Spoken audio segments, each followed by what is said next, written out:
कमरिया हो ना तो चढ़ी जाई तोहरा उपरिया हो। नाच हिला के कमरिया हो ना तो चढ़ी जाई तोहरा उपरिया हो। भाग न गलो पियले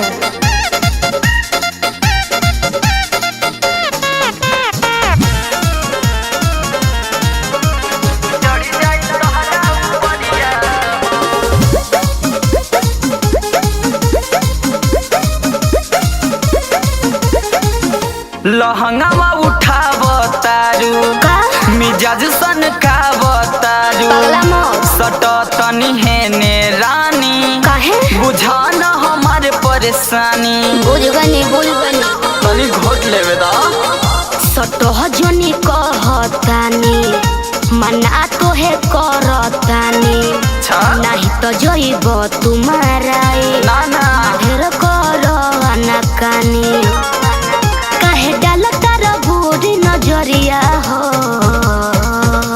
सुना काहे हो नाच हिला के कमरिया हो ना तो चढ़ जाई तोहरा उपरिया हो।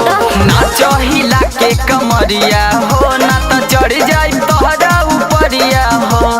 नाच नाच ओके चढ़ जाई तोहरा उपरिया हो।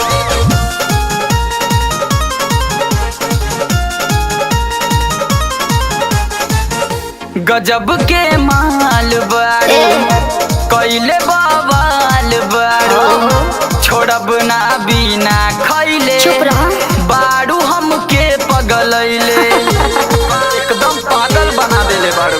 सुन पड़ला बाड़ो पीछे हमरे नसाबा चढ़ल तोहरे साजन के होई हम लभल मचाई दी है गदर अब मन बात लुटी लहरिया हो।